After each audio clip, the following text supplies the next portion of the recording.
Welcome back to my channel Blossoms with Priyaram. நாம் இன்னைக்கு பார்க்க போகிற டிஷ் வெஜிடபிள் பாயா. நம்ம அது எப்படி செய்யறதுன்னு பார்க்கலாம்.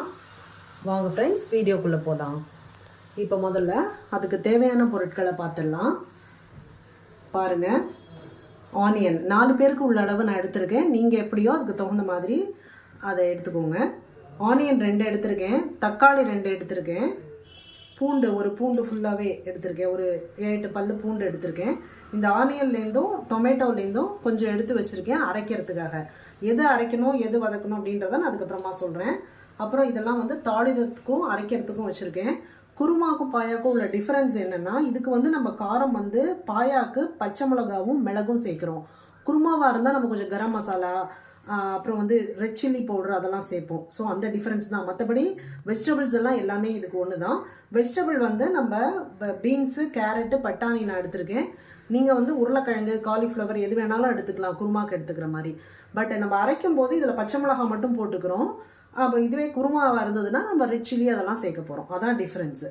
அப்புறம் என்ன பண்ணலாம் அப்படின்னு நம்ம பார்க்கலாம். முதல்ல நான் காயை வேக வச்சு எடுத்துக்கிறேன். அதுக்கப்புறம் நம்ம ஒன்றா ஸ்டெப் பை ஸ்டெப் என்ன பண்ணலாம்னு பார்க்கலாம். இப்போ நம்ம எதை அரைக்கணும் அப்படின்னு நம்ம பார்த்துக்கலாம். இப்போ பாருங்கள், தேங்காய் ஒரு பாதி தேங்காய் முடியிலேருந்து தேங்காய் எடுத்திருக்கேன். கொஞ்சம் இஞ்சி எடுத்திருக்கேன். தேங்காய், இஞ்சி, காரத்துக்கு தேவையான பச்சை மிளகா, உங்களுக்கு எவ்வளோ காரம் தேவையோ அதை போட்டுக்கோங்க. அதுக்கப்புறம் மிளகு, கொஞ்சம் அந்த ஃப்ளேவர் கொடுக்கறதுக்காக நம்ம மிளகும் சேர்க்குறோம். அதுக்கப்புறம் சோம்பு சேர்க்குறோம் அரைக்கிறதுக்கு. இதெல்லாமே ஃப்ளேவருக்காக தான் சேர்க்குறோம். அப்புறம் நான் இங்கே வச்சுருந்தேன் இல்லையா, இந்த பூண்டு, வெங்காயம், தக்காளி, இது எல்லாமே நம்ம சேர்த்து அரைக்க போகிறோம். அதுக்கப்புறம் அது நல்லா பேஸ்ட்டாக வரத்துக்காக கொஞ்சம் முந்திரி பருப்பு எடுத்திருக்கேன்.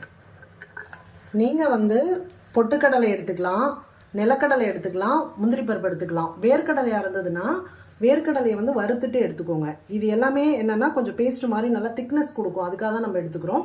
கொஞ்சம் கசகசா சேர்த்துக்கலாம், நான் இன்றைக்கி சேர்க்கல. அதனால் நான் முந்திரி பருப்பு எடுத்திருக்கேன். நீங்களும் அந்த நிலக்கடலையும் நான் ட்ரை பண்ணியிருக்கேன். வேர்க்கடலை வறுத்து போட்டு அந்த ஃப்ளேவரும் அன்றைக்கி நல்லா இருந்தது. ஸோ உங்களுக்கு இந்த 3ல் சாய்ஸு, பொட்டுக்கடலை, வேர்க்கடலை, முந்திரி பருப்பு, இது 3ல் எது வேணாலும் எடுத்துக்கலாம். இப்போ இது எல்லாமே நம்ம அரைக்க போகிறோம். அதுக்கப்புறம் இப்போ இந்த பக்கம் காய் வெந்துட்டுருக்கு. இந்த வெஜிடபிள் வேகட்டும். அதுக்கப்புறம் ஆனியனும் தக்காளியும் வதக்கணும். நம்ம பார்க்கலாம். அதுக்குள்ளே நான் அரைச்சிட்டு வந்துடுறேன். இப்போ நம்ம அரைச்சிட்டு வந்துட்டோம். அரைச்ச பேஸ்ட் இங்கே இருக்குது. அந்த பக்கம் காய் வெந்துட்டுருக்கு. இப்போ நம்ம என்ன பண்ணோம், இன்னொரு வானலியில் வெங்காயம், தக்காளி வதக்கிக்கலாம். அதுக்கு ஃபஸ்ட்டு நம்ம எண்ணெய் ஊற்றிக்கிறோம். எண்ணெய் ஊற்றிட்டு சீரகம் போட்டுக்கிறோம். சீரகம், இந்த ஸ்டார் பூ இது போட்டுக்கிறோம். கிராம்பு 3 போட்டுக்கிறேன். ஒரு ஏலக்காய், இந்த பிரிஞ்சி இலை, இதெல்லாம் போட்டுட்டு கருவேப்பிலையும் போட்டு நம்ம இதை வதக்கிட்டு நல்ல ஒரு வாசம் வருது இப்போவே. இப்போ நம்ம வெங்காயத்தை சேர்த்துருவோம்.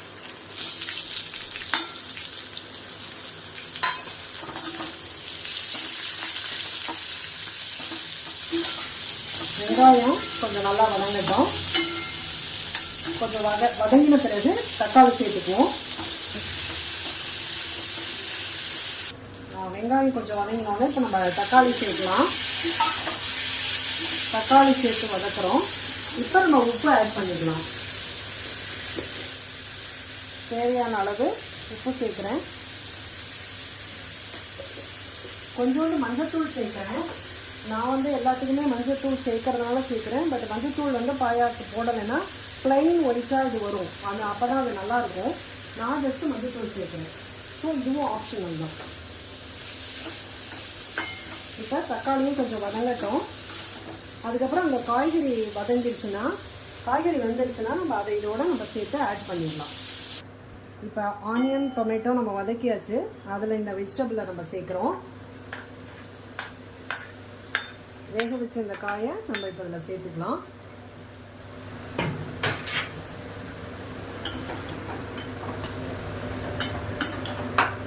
கொஞ்ச நாள் இது எல்லாமே கொஞ்சம் மிக்ஸ் ஆகட்டும். அதுக்கப்புறம் நம்ம அரைச்சி வச்ச அந்த பேஸ்ட்டை நம்ம சேர்த்துற வேண்டியதான்.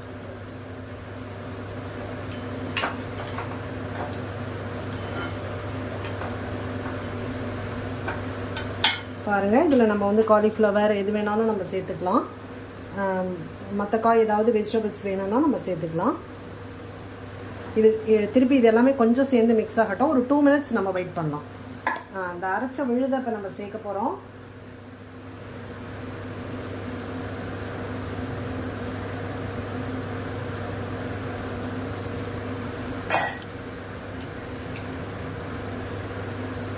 அரைச்ச விழுதை சேர்த்துட்டு கொஞ்சம் சிம்மில் வச்சு நல்லா அந்த ஃப்ளேவர் கிடைக்கிற மட்டும் நல்லா அந்த பச்சை வாசனை போகணும். நம்ம அரைச்ச பேஸ்ட் எல்லாமே பச்சையாக அரைச்சிருக்கோம் இல்லையா, இது எல்லாமே பச்சை வாசனை போகிற மட்டும் நம்ம நல்லா அதை கொதிக்க விடுறோம்.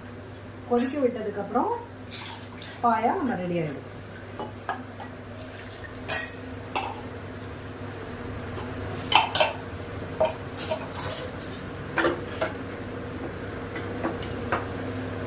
எவ்வளோ வேணுமோ, இது வந்து ஆக்சுவலாக நல்லா நீர்க்க இருக்கணும்.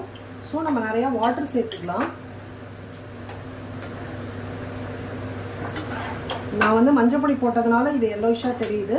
நீங்கள் வந்து பிளெயின் ஒயிட்டாகவே செய்யுங்க. மஞ்சள் பொடி போடணுன்றது நெசசிட்டி கிடையாது.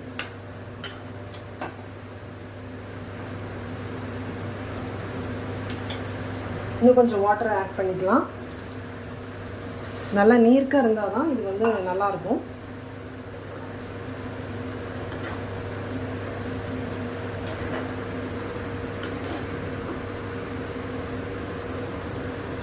ஃப்ரெண்ட்ஸ், இப்போ நல்லா கொதிச்சிருச்சு, பாயா ரெடி ஆகிடுச்சு. இப்போ வந்து நான் ஃப்ளேவருக்காக கொஞ்சோண்டு வந்து தயிர் ஆட் பண்ணுறேன். இப்போ வந்து இன்னும் கொஞ்சம் ஒரு நல்ல திக்கு ஃப்ளேவர் கிடைக்கும். அதுக்கப்புறம் கொத்தமல்லி இலை சேர்த்துட்டோம்னா நம்மளோட பாயா ரெடி ஆகிடும். இதை வந்து கொதிக்க வேண்டாம், சிம்மில் வச்சு தான் நான் சேர்த்துருக்கேன். லெமன் புளியிற மாதிரி தான்.